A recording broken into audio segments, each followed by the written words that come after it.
안녕하세요. 라이프업입니다. 저희가 오늘은 청약통장에 관한 내용을 다뤄볼까 해요. PD님, 어떻게 청약통장 좀 다뤄보셨어요? 어떠셨어요? 네, 저 청약통장 가입해서 음. 매달 한 5에서 10만 원 정도 넣고 있습니다. 아, 그래요? 네. 잘 알고 계시네요. 네. 네. 자, 요즘에 주택시장이 엄청나게 침체된 상황이고요. 불황입니다. 집값이 많이 올랐다는 고점 인식이 있어요. 그러다 보니까 집을 매수하시려는 그런 수요자가 줄어들었고요. 시세 차익 같은 걸 기대하기가 좀 어려워요. 그리고 또 하나는 이제 글로벌 영향이 있긴 합니다만 금리 인상과 더불어서 굉장히 불안하죠. 금리가 언제까지 올라갈지 또 앞으로는 어떻게 될지 그런 부분들이 불안 심리를 작용을 하게 됩니다. 대출 이자 부담 능력이 상당히 급상승했다. 이래서 그런 상황이 되고요. 또 거기다가 대출 규제까지 또 돼 있단 말이에요. 그래서 DSR이니 뭐 이런 여러 가지 규제 때문에 돈이 필요해도 또 자금이 필요해도 그거를 유용을 못 하다 보니 주택 시장이 침체되는 건 너무나 당연한 상황이 현실입니다.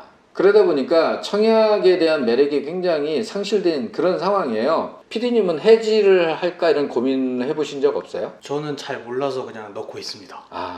요새 뭐 청약 통장 넣어봐야 이거 뭐 하나 싶어서 그냥 내가 뭐 마음에 드는 집을 사지? 이런 생각이 있으셔서 그래서 해지를 고려하시는 분들이 굉장히 많아요. 주택 가격은 하락하고요. 그리고 기존 주택의 매매 거래가 상실이 되고 매수인이 이제 없어지는 상황이고 건축비가 급상승하면서 건축비 외에도 집가도 상승하고 인건비도 상승하고 고공행 행진을 하다 보니까 또 분양가가 상승되고 그러니까 매력이 없어진다 이런 분위기거든요.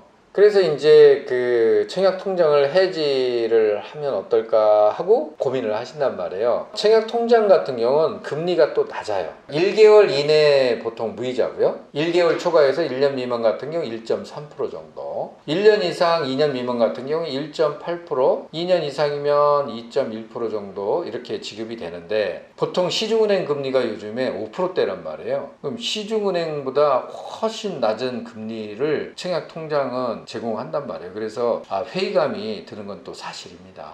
근데 이제 우리가 여기서 청약 통장이 그러면 정말 의미가 없느냐 또 생각해 봐야 될 부분이요. 새 아파트를 분양받으려면 반드시 필요한 게 사실 또 청약 통장이에요. 이런 존재이기 때문에 우리가 쉽게 해지하는 거는 좀 고려를 해 보셔야 되겠다 이런 생각인 거죠. 자, 청약 통장 같은 경우는 이자도 중요한데요. 사실은 시간, 기간 청약 통장을 가입해서 유지해온 기간도 상당히 중요합니다. 시간을 돈으로 살 수는 없거든요. 그래서 일정 기간 또 일정 납입 횟수가 충족된 통장을 한 번에 포기하기에는 정말 아까운 경우가 있고 나중에 정말 후회하는 경우가 진짜 생기는 경우가 있습니다. 예를 들면 민영주택 같은 경우에 청약을 할 때 청약 가점이 높은 순으로 당첨자를 선정을 합니다. 물론 규제지역이나 평형에 따라 약간의 예외는 있는데요. 일반적으로 이렇단 말이죠. 그래서 가점 같은 경우는 이제 무주택 기간, 부양 가족수, 그 다음에 이제 청약 저축 가입 기간을 보는데 무주택 기간이라면 기간에 따라서 최고 32점까지 부여를 하고요. 가족 수에 따라 부여하는 경우는 최고 35점까지도 부여합니다. 청약 저축 가입 기간이라는 게 있단 말이에요. 기간에 따라서 최고 17점까지를 부여를 하는데 이거는 뭐 돈으로 살 수가 없는 그런 기간 개념이거든요. 해지할 경우에는 그냥 17점 날라갑니다. 그러면 다시 15년을 기다려야 되는데 모 단지의 경우에 청약이 진행됐는데요. 최고 점수가 80점이 당첨이 됐어요. 우리가 지금 계산을 해보면 최고 점수가 84점이에요. 모두 다 만점을 받았을 때 이 17점이 사라지면 당연히 해당이 안 되잖아요. 등락을 결정하는 대부분의 요소는 기간, 청약저축 가입 기간 가지고 하는 경우가 굉장히 많거든요. 그래서 중요한 부분이라는 걸 꼭 말씀을 드리고 싶은 거예요. 자, 근데 이런 경우가 있어요.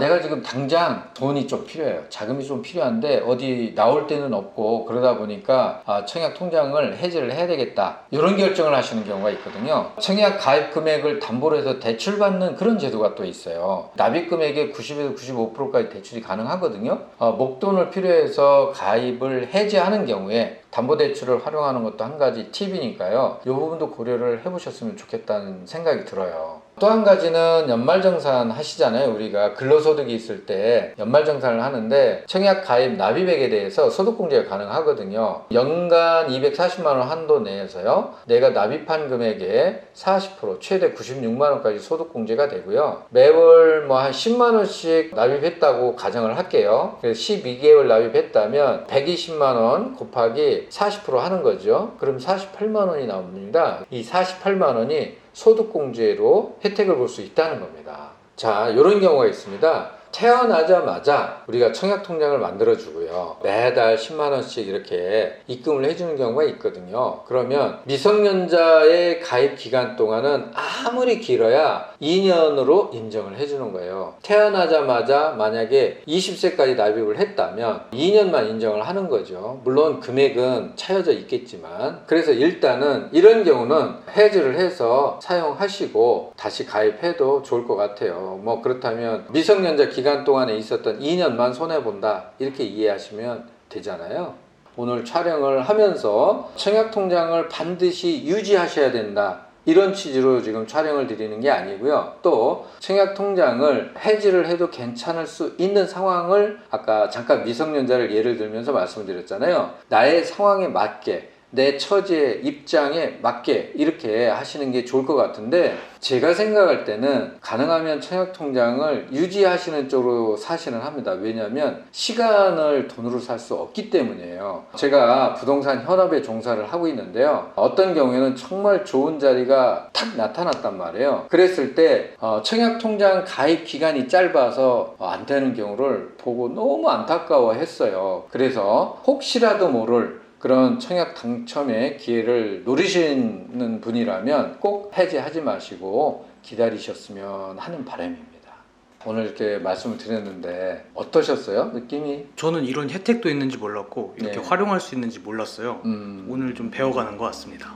PD님처럼 이렇게 도움이 되셨으면 좋겠다는 마음으로 우리가 오늘 촬영을 했잖아요. 그래서 많은 분들한테 좋은 자료가 됐으면 좋겠고요. 자, 지금까지 부동산 전문 유튜브 채널 라이프업이었고요. 저희는 또 하나의 채널을 운영 중에 있습니다. 하우스업이라는 채널인데요. 많은 구독자분들께서 또 관심 갖고 시청을 해주셨으면 감사하겠습니다. 구독과 좋아요는 저희한테 큰 힘이 됩니다. 감사합니다.